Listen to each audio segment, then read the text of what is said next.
This is the biggest project of my life. Over the next 6 months, I'm creating the wackiest ragdoll physics game in existence. But already 1 week in, it's falling apart. You see, last month, I made this, a corporate murder simulator, and got some really positive feedback. But honestly, it kind of sucks. So to fix it, I'm going to rebuild the game from the ground up. But to do that, I kind of need to delete my game. The original game mainly focused on the player getting shot out of a cannon and landing in this vat cylinder thingy. Look, modeling wasn't really my focus, but gameplay is what's important. You see, the issue is, apart from the terrible controls, I mean, why can the cannon even do this, was the terrible decision of me to make the game split between two completely distinct and fundamentally incompatible games. A wacky physics game and a platformer. So the answer was pretty obvious, and as much as it may pain me, I thought, why not delete the whole platformer element and purely lean into creating the most wacky and crazy physics game possible by giving the player the most chaotic and wild and random sandbox to play in. And instead of scoring them based on whether they get into this vat or not, instead, we'll just score them based on how much damage they take and how much chaos they can cause. You know, kind of a bit like Goat Simulator, but not really Goat Simulator either. Right, with this new goal in mind, I'm going to need to change a bunch of stuff. And this meant deleting every level because these suck, and they won't be relevant with the new game design philosophy. And to make this game awesome, what could be better than some active ragdoll stuff?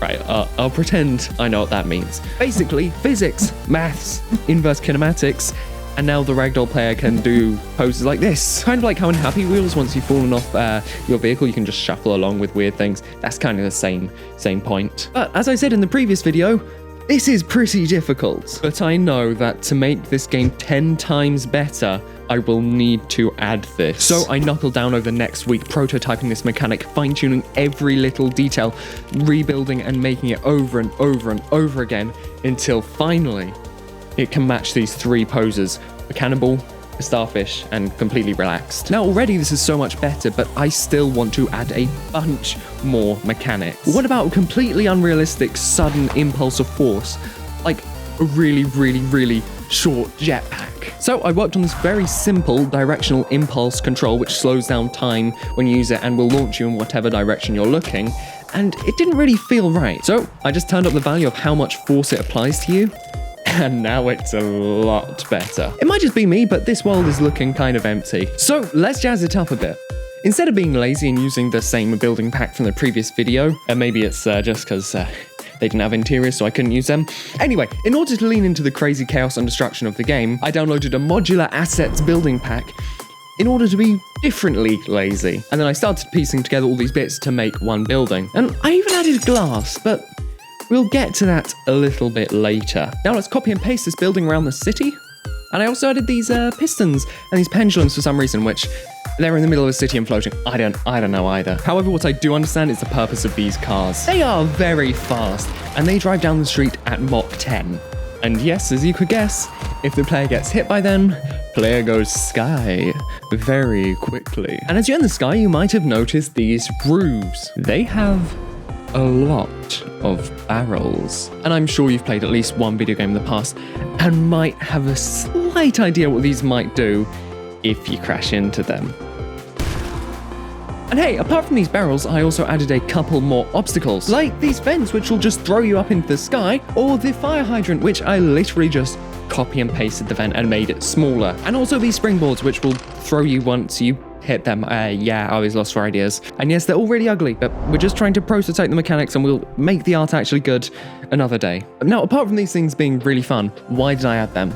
Well, this is the key difference between the original game and the new game direction. In the original, the game was very linear. Just shoot yourself from point A and get to point B. And it was kind of fun, but also the physics, which was the entire selling point of the game, was getting kind of underutilized. So I had to do something. So in the new version, since progress will be measured purely by the amount of chaos that you cause, these new items will allow the player to explore a much more chaotic sandbox environment.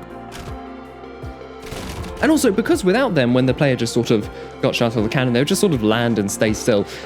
Whereas these if you go near them, instead of staying still, you'll just get launched and continue this whole massive chain, which will probably extend the game from being, 5 seconds per launch to potentially being a minute if you get lucky. But I need your help in developing this game, so please try the game via the link in the description, and please provide whatever feedback and suggestions you might have. Right, now these glass windows, you've probably noticed that they shatter. But how did I add them? I'm going to tell you a secret that very few people know about. It's a completely unknown technique, and that is money. Okay, I bought an asset from Unity Asset Store, which admittedly for me is a massive purchase because I've never made any money from my games. But the power it possesses to dynamically break and slice any mesh and object in runtime, no matter what you want, whilst it also is really performantly good, makes it so powerful to create these dynamic, destructible environments, which wouldn't just benefit this game, but every single game I make in the future, I will be able to use this in order to make them so much better. But why can't I just try to save the money and just do this myself? Well, you see, without it, every single object that I want to be destructible in the game, I will have to manually go and slice it up into all these different parts, somehow hope it all works, and then add all these various things. Basically, it's a bunch of work. And I even tried to do that myself. You see, a few years ago, I tried to make some sort of dynamic slicing thing for some damage simulation. Fun. Anyway, it didn't work. It was very, very difficult. And I would have spent so many hours trying to make it work, it would not have been worth it. So I kind of ended up just having to buy the bullets and buy this package, so subscribe to help me make more videos, please. Now, with all the work on these game mechanics, which I can assure you is far, far, far from over, I'm going to need to work on the art direction for the game. So I've got a few main ideas regarding the art direction for the game. I've kind of got the idea sort of maybe a game a bit more like Tabs and having this sort of lowish poly style.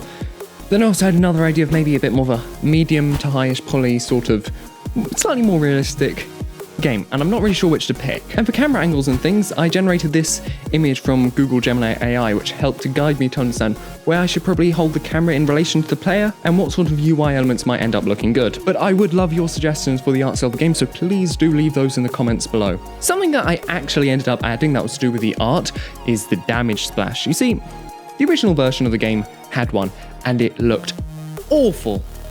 I received this comment. Hey, you should add a damage splash, please. Yeah. Okay. So I quickly made a little damage splash effect icon in Photoshop and changed the code up slightly so that every time you crash into things and stuff, it actually displays how much damage you're taking. Now, far more important than this damage splash was this one little feature. You see, before adding this, I was worried that the direction my game was taking was actually kind of terrible. But then I added this score counter, just something to keep track of how much damage you've taken since you got launched from the cannon, and immediately I started playing the game over and over and over, trying to get higher and higher and higher score, and in that moment, I knew that this game will work. Right, so now that I've talked about all of this new content, I think I need to talk about how on earth I came up with this game idea and also where the game's going. You see, a few weeks ago, well actually, months, I'm not very quick at making videos, I wanted to release a commercial Steam release for the first time in my life. And I plan to hopefully only spend about 6 months or so developing the game. And yes, that is an incredibly optimistic time frame. So I was originally just setting out to make a horror game a bit like Amnesia: The Bunker. And I spent hours creating this whole prototype level, a bunch of mechanics, and all sorts of things with best artwork I've made for a game in my life. But pretty quickly I realized this would take a lot of work, which, given my 6-month timescale, I really felt like I should go back to the drawing board and come up with a much better and more feasible game. So I wrote down a few different game ideas, and I was actually getting really close to prototyping all these mechanics, and then I remembered something. Something was there in the back of my mind, constantly saying, what about this game? And I remembered that game I had made very recently, the game Fall from a High Place, and realized that I already had a great game prototype and had loads of great feedback and reviews. So what if I just took this game further and turned it into a full game? So why waste time trying to create a bunch of new prototypes when I already have a good game? So I started writing ideas of how to make that game better and better and better and better, which have been forming the foundation of what this game is now. But if you want to watch the original video where I made the prototype for this game in only 5 days, click here to watch that time that I made a corporate murder simulator.